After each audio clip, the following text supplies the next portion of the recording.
Welcome back, Stevie rocks. Hey, kids, rock and roll, rock on. Part three, the Kinks. Okay, so I've obviously told you about how great they are in that golden period from Face to Face, Something Else, Village Green Preservation Society, Author, and Lola versus Power Man, The Money Go Round. Okay, from there, the Kinks took a turn. They took a departure from the British because they were being criticized by the critics that they were too British. They were too British, and no one can understand them in America, which was completely untrue because I understand exactly what they were talking about. That was the beauty of Ray Davies. You didn't have to live there to understand how to live there. You got it. Although his albums, their albums and their music was specific to a certain point spot in the world, it was still worldly. Okay. But they took the critics' advice and said, all right, fine, we'll make an Americana album. We'll make an album about Americana. And they were like, you don't know how to do that. You guys are too British. Enter Muswell Hillbillies. Now, for many Kinks fans, this is one of their favorites, and for good reason. First of all, it was a departure from the quirky little ding ding ding ding happy songs. They dove into rock. It was like a really good rock record. All right, and they also brought in horns, which they used horns before. They used horns on the Author album, but now it was like the band became the band. And it wasn't just the core band of Ray Davies, Dave Davies. Pete Quaife had already left the band.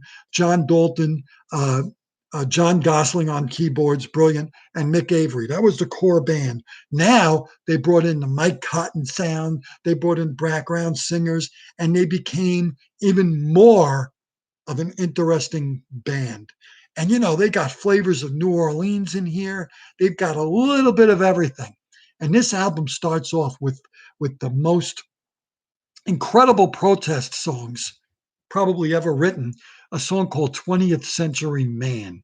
Now, in true Ray Davies fashion, this was sarcasm and depression and I don't want to live here anymore, you know?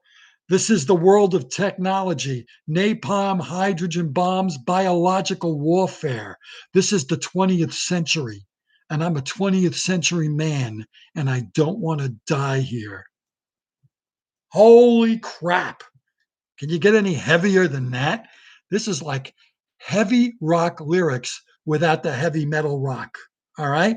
It was like heavy metal lyrics. That's the thing about Ray Davies, man. This guy wrote heavy metal lyrics. He really did. He had something to say. It was punk rock, it was heavy metal without the heavy metal part, where the music was not up front and center. It was the lyrics, it was the theme. So again, Muswell Hillbillies, this is where they came from. They came from Muswell Hill, England, and now they're Muswell Hillbillies doing an Americana album. And it's most of the album centers around the theme of urban decay, about your beautiful suburb being destroyed. Um, it was ecological warfare. It was like global warming and climate change before those were even a word. It was about how man was destroying our way of life. And that's really, basically Ray Davies' overlying theme through all of his albums were we're getting screwed over. We're getting screwed. That's what it is. We're getting screwed by the man. The government, uh, the powers that be are screwing the little guy. The little guy, the middle class, the working class are getting screwed over. That's the basic theme of most of his writing. And he's right. Muswell Hillbillies, acute schizophrenia, paranoia blues, which is just as as relevant today as it ever was. The milkman's a spy, and the grocer keeps on following me.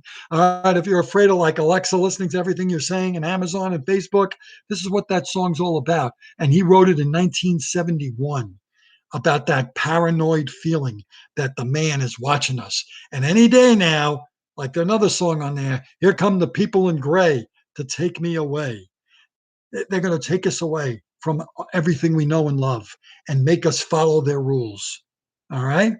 And there's songs in there about alcohol. A lot of things he loves to sing about is uh, he does these cautionary tales. Let's call them that, cautionary tales. Alcohol, the old demon alcohol. Yeah, which the fans love because And when he did it in concert, he would throw beer at people. A Kinks concert was not a concert.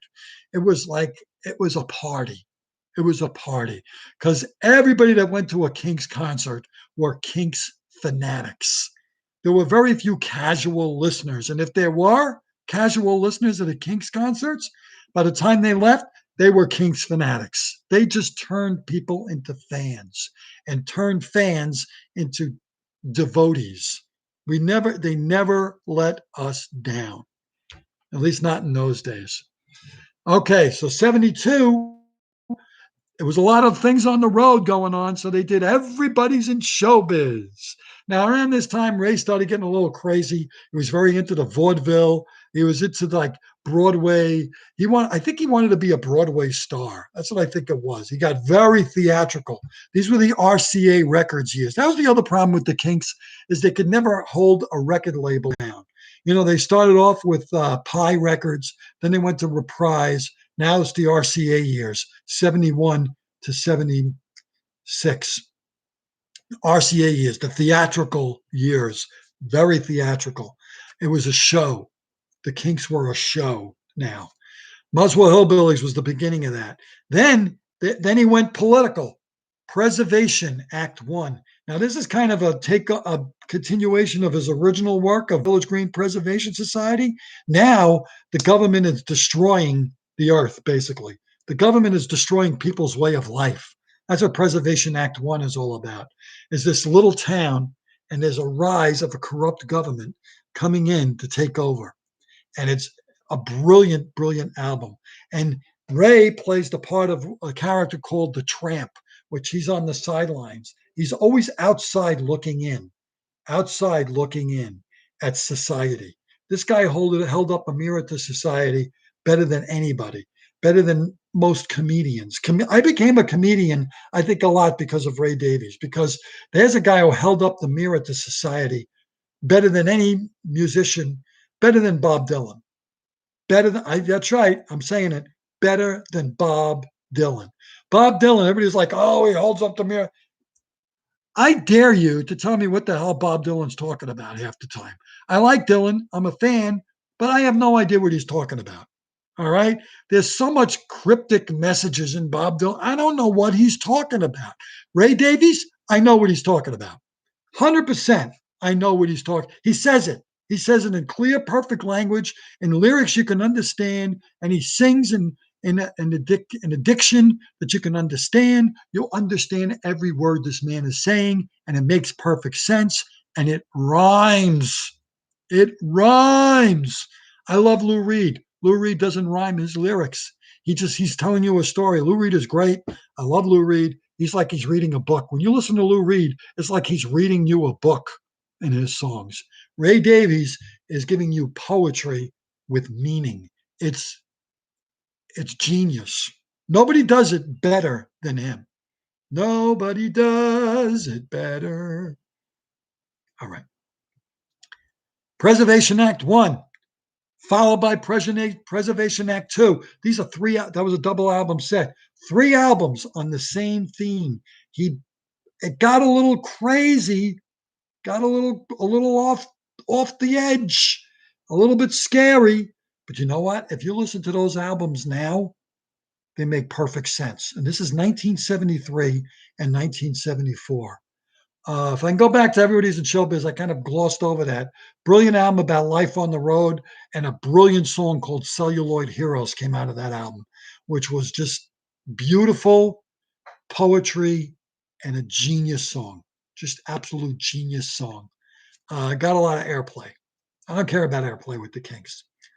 All right, so Preservation, Act 1, Act 2. Then came Soap Opera, the album that blew my mind, about the star coming in, taking over the middle class, because he was trying to show that there's a separation, and he was trying to merge them together. And then Schoolboys in Disgrace, a fun rock record, just rock and roll, kind of 50s driven, about how he grew up and going to school and the school days. It was another remembrance album. He's always remembering, he's always looking back at the times. He lives in the past, Ray Davies. He loves to talk about the past, the way things used to be. I want to go back to the way things used to be when I was young and innocent, those young and innocent days when people took pictures of each other and enjoyed each other's company. And the village green was beautiful before man came in and dug it up and put up buildings. We are the Village Green Preservation Society. God save Donald Duck, vaudeville, and variety. We are the Desperate Dan, persecution affinity. We are the Strawberry Jam, conservation society. You get it? You get the theme? He's there to preserving the old ways from being abused, protecting the new ways for me and for you. How can you not? How can you not be in love with this man? It's better than anything. It's better than anything. I don't need to listen to a 30-minute guitar solo by Rory Gallagher. I just need to listen to the words of Ray Davies. Okay? The guy, I get it. I get it. Okay.